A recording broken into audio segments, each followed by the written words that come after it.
to the flag of the United States of America, and to the republic for which it stands, one nation.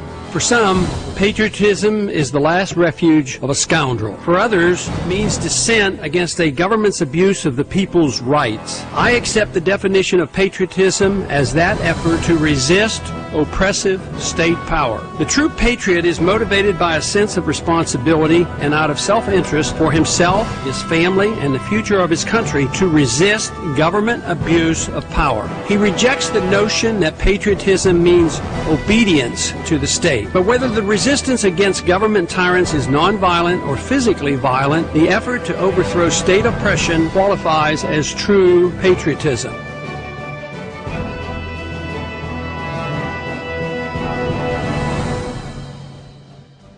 In case you were concerned that the Dow dropped more than 500 points today, its biggest one-day loss since the September 11th attacks.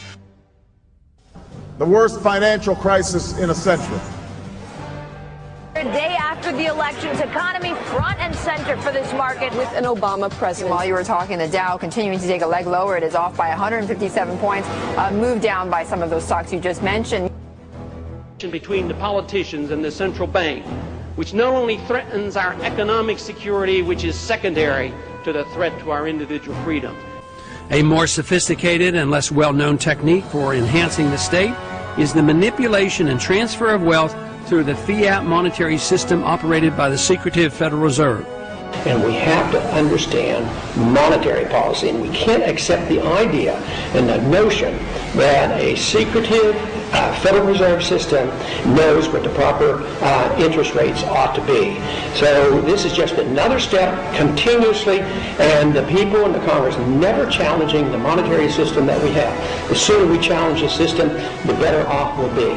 No, I don't want to hurt anybody. I want to help save the country. And therefore, if this works, if the American people would wake up.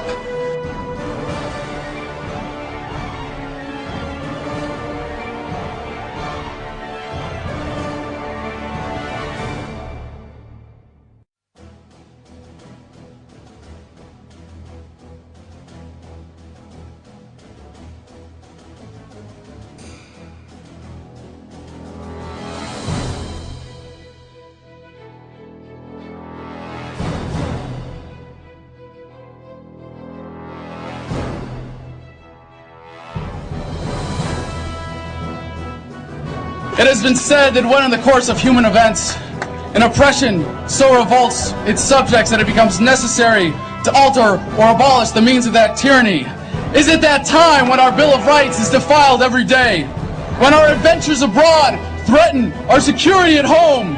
When the Federal Reserve keeps our free nation enslaved by debt?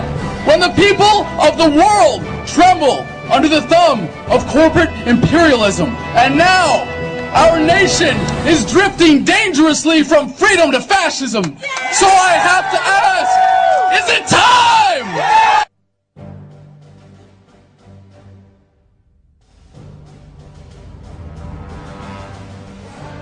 Hi, my name is Adam Kokesh, and I served as a sergeant on a Marine Corps Civil Affairs team in the Fallujah area from February to September of 2004. I have witnessed the pain, suffering, and inevitable blowback of our interventionist foreign policy firsthand.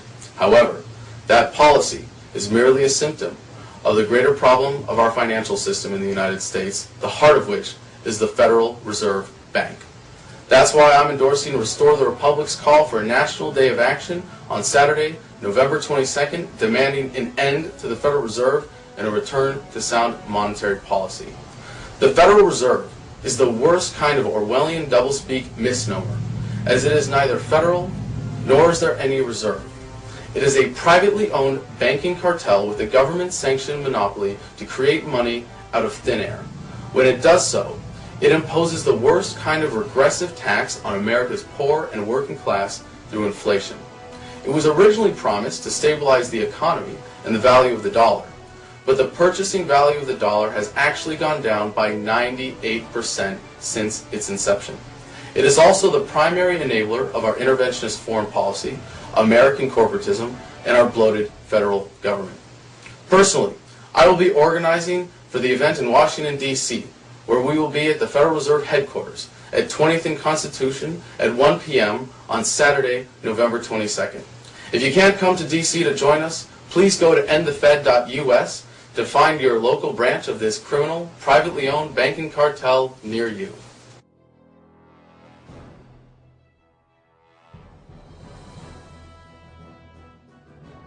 My name is Debbie Krieger. I'm a former Marine, a mother of 5, and I live in Delaware. I'm also helping to organize the End the Fed rally in Washington, D.C. on November 22nd. We are also going to be having a film screening the night before at the L'Atelier Theater.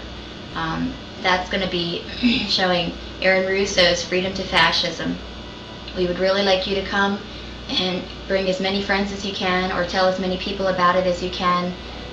If you can't come, please help us, support us with donations on our chip-in page.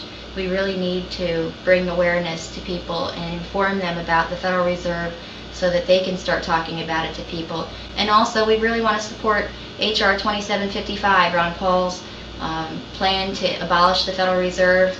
And if you can help out in any way, we'd really appreciate it. Thanks.